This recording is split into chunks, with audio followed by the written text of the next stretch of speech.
Hello friends, in this lesson we will add functionality to generate game board. First, let's remove our rows from HTML code. Now, open index.js file in code editor and add some code. Find our board element by using querySelector method of document. We set the element ID and now we can use it. We use const here instead of let because we don't need to update this variable. If we try to reassign this variable, the browser will throw an error in the console. We need to set width and height of the board, 10 for example.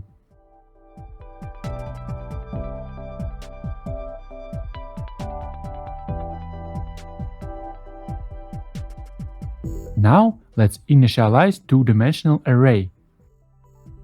To do this, we need to create an array with the length of board height and fill it with zeros.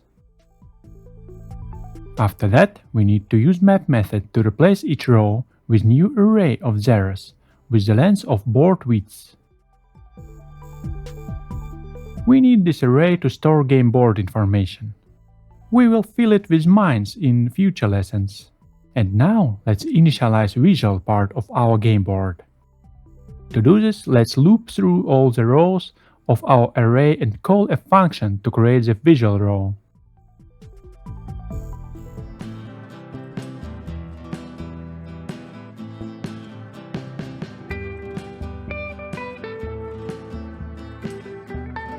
Let's write the function to create row. It should receive reference to the board element and information about the row.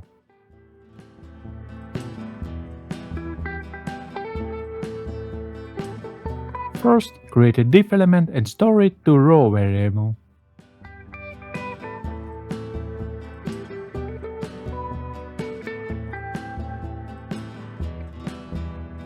After that, add the row class to it.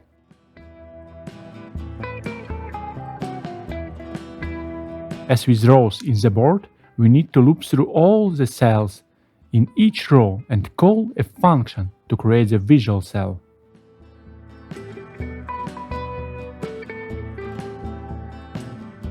When the row is filled with cells, let's append it to the board.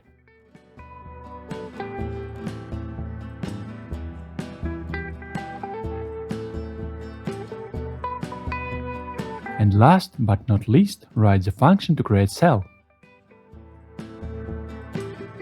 It should receive reference to the row to add the cell to the row.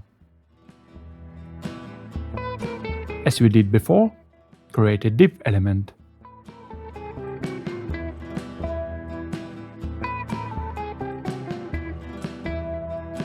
Add two classes to it, as we decided in the previous lesson. We can add multiple classes in one comment.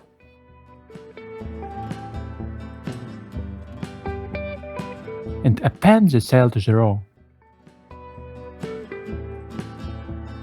Now we should see the game board like in the previous lesson, but it is not hard-coded. That's all for now. Like, subscribe, and see you in the next video.